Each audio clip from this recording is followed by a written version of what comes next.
NEET പരീക്ഷാ ചോദ്യപേപ്പർ ചോർച്ചയുമായി ബന്ധപ്പെട്ട് ഡൽഹിയിൽ നടന്ന സമരത്തിൽ രാഹുൽ ഗാന്ധി ഉൾപ്പെടെയുള്ള നേതാക്കൾക്ക് നേരെയുണ്ടായ അതിക്രമങ്ങളിൽ പ്രതിഷേധിച്ച് ലോയേഴ്സ് കോൺഗ്രസ് കായംകുളം യൂണിറ്റ് കമ്മിറ്റിയുടെ ആഭിമുഖ്യത്തിൽ കായംകുളം കോടതിയിൽ പ്രതിഷേധ ജ്വാല സംഘടിപ്പിച്ചു.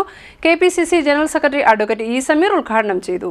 നീറ്റ് പരീക്ഷാ ചോദ്യപേപ്പർ ചോർച്ചയുമായി ബന്ധപ്പെട്ട് ഡൽഹിയിൽ നടന്ന സമരത്തിൽ കോൺഗ്രസിന്റെ ദേശീയ നേതാക്കളായ രാഹുൽ ഗാന്ധി, പ്രിയങ്ക ഗാന്ധി, മല്ലികാർജ്ജുന ഖാർഗെ, കെ.സി. വേണുഗോപാൽ തുടങ്ങിയവർക്ക് നേരെ നടന്ന അതിക്രമങ്ങളിൽ പ്രതിഷേധിച്ച് ലോയേഴ്സ് കോൺഗ്രസ് സംസ്ഥാന വ്യാപകമായി സംഘടിപ്പിച്ച പ്രതിഷേധ ജ്വാലയുടെ ഭാഗമായി കായംകുളം യൂണിറ്റ് കമ്മിറ്റിയുടെ ആഭിമുഖ്യത്തിൽ കായംകുളം കോടതിയിലും പ്രതിഷേധ ജ്വാല സംഘടിപ്പിച്ചു. Unit president advocate Suresh Kumar അധ്യക്ഷനായി.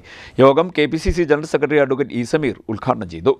കേരളത്തിൽ പോലും മനസ്സംഘർഷം അനുഭവിക്കുന്ന ഇന്ത്യയിലെ വിദ്യാർത്ഥികൾ, കേരളത്തിൽ ഉൾപ്പെടെയുള്ള വിദ്യാർത്ഥികൾ, അവരുടെ മാതാപിതാക്കൾ കൗൺസിലിംഗ് സെൻ്ററുകളിലും സൈക്കോളജിസ്റ്റുകളുടെ മുന്നിലും സൈക്കാട്രിസ്റ്റുകളെയും സമീപിച്ച് തങ്ങളുടെ മക്കളുടെ മാനസിക നില വീണ്ടെടുക്കാൻ വേണ്ടി കഷ്ടപ്പെടുമ്പോൾ മനുഷ്യത്വരഹിതമായിട്ടാണ് വിദ്യാർത്ഥികൾ, 10,000-കണക്കിന് വിദ്യാർത്ഥികൾ പങ്കെടുത്ത പ്രക്ഷോഭം. ആ പ്രക്ഷോഭം ആവശ്യപ്പെട്ടത് ധർമ്മേന്ദ്ര പ്രധാൻ എന്ന് പറയുന്ന വിദ്യാഭ്യാസ മന്ത്രി രാജിവെക്കണമെന്നവരാവശ്യപ്പെട്ടു. ആ രാജിവെക്കണമെന്നാവശ്യപ്പെട്ടപ്പോൾ അദ്ദേഹത്തെ സംരക്ഷിക്കുവാൻ ആണ് BJP ഗവൺമെൻറ്, നരേന്ദ്രമോദി സർക്കാർ ചെയ്യുന്നത്.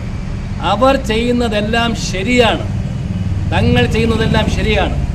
വർഗീയ ഫാസിസ്റ്റ് കാർഡ് ഉപയോഗിച്ചുകൊണ്ട് രാജ്യത്ത് ആര് തങ്ങൾക്കെതിരെ ജനാധിപത്യപരമായി ചോദ്യം ചെയ്താൽ പ്രതിഷേധിക്കുന്ന മുഴുവൻ ആളുകളെയും രാജ്യദ്രോഹികളായി മുദ്രകുത്തുന്ന ഒരു സമീപനം ഒരു കാലത്തും ഉണ്ടായിട്ടില്ല. ഈ അടുത്ത കാലത്തൊക്കെ പറയുണ്ടായി, അടിയന്തരാവസ്ഥ കാലത്ത് പോലും ഇതുപോലെ പത്രമാധ്യമ പ്രവർത്തകർക്ക് നേരെ ആക്രമണം ഉണ്ടായിട്ടില്ല. വിദ്യാർത്ഥികളെ ഹെൽമറ്റ് ധരിച്ചുകൊണ്ട് യൂണിഫോം ഇടാതെ ലാത്തിയും കയ്യിലേന്തി വിദ്യാർത്ഥികളുടെ കൈകാലുകൾ തള്ളിയൊടിച്ച കിരാതന്മാർ, അവരാണ് ഈ രാജ്യം ഭരിക്കുന്നത്.